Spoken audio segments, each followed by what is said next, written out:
Hey everybody, thanks so much for stopping by. Today I just wanted to have a really frank discussion with you guys. I've wanted to talk to you about this for a very long time, but I was in a very compromised position, and there's a small group of people out there along the way who just wanted to see this fail. And since I really want to deliver knives and make people happy, I've had to keep some of these plans and some of this information a little closer to my vest. Now that we are moving forward in a more productive manner, I just want to have a very honest discussion with you guys and explain some things. I saw a comment today that rang true with me, and I just wanted to talk about that. The comment was something to the effect of, yeah, they make really nice knives, but they fail to deliver. So I want to explain that and why that is.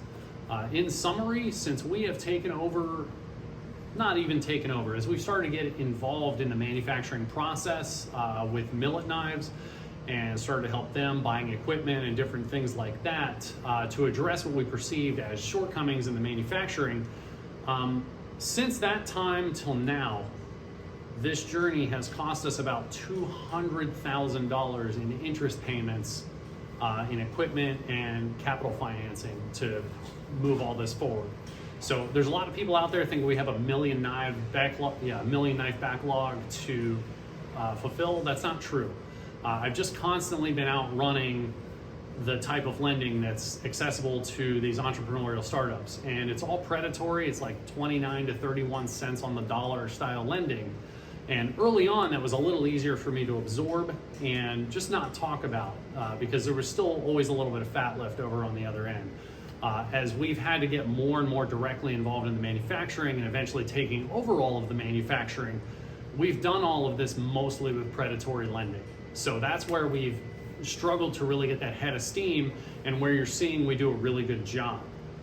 We learned all these lessons along the way because I have a genuine interest in making a really nice product.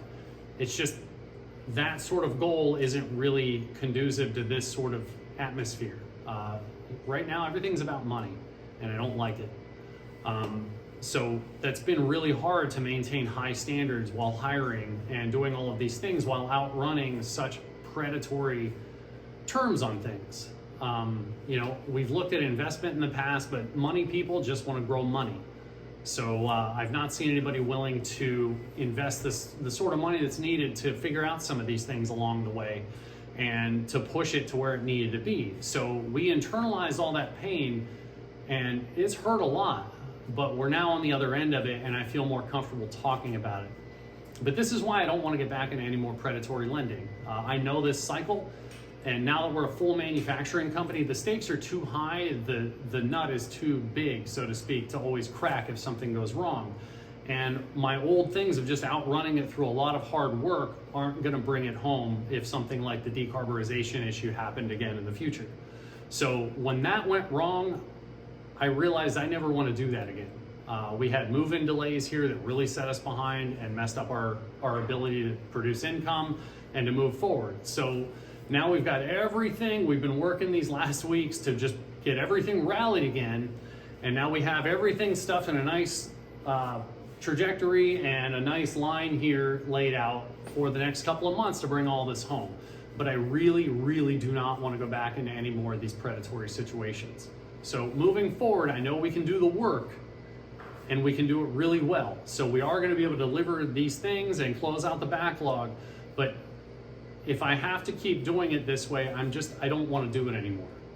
If it always has to be about money and making, short-term payments, I'm just not interested in it. We're so close to having this on a really good trajectory and having this be a lot less heavy on us. We've put up with a lot for a really long time. And just after talking to the whole crew, after working months to rally so hard to finally get ahead and have everything just get demolished with that decarburization, we don't have the energy to do that again. It was too hard, and it felt like we worked months to just be put behind. So I hope that makes sense now, and just know that over the next couple of months, these equipment payments are falling off. We don't have any more of that predatory lending, so that's freeing up more and more of our sales for just reinvesting in more materials and things to go faster and to hire people. But when I look at that number, it's just a little over $200,000 over these last few years.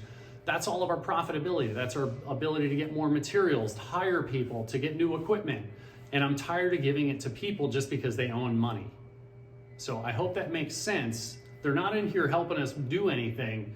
It's just they're charging us a lot of money for access to capital to do these things. And I'm just done with that. I'm not giving people who have no involvement in our business any more of that. So with that said, I'm gonna get back to work, but I thought that bared under some explaining here, just so you guys can better understand what we've been going through these last few years. And I'm just done with it. And we're gonna work really hard and continue to make nice stuff. And I'm happy to see that you guys, by and large, you're seeing what we're doing. And I really appreciate that support. That means the world to us, that people are seeing what we're doing and our intention with this business. This was never a business. I set out to learn something, and then it just turned into a labor of love.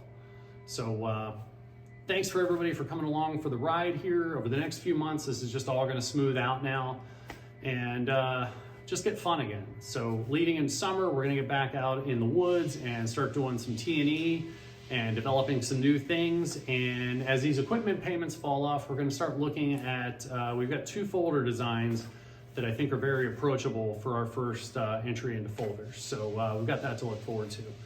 But as we get these big choppers and stuff wrapped up, we're gonna be looking more and more at how to best approach those for manufacturing in the future.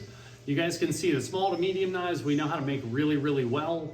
There was just some things that those other companies missed, where I think there's some pre-handling and different things with some of the materials to make those choppers as nice as our smaller knives.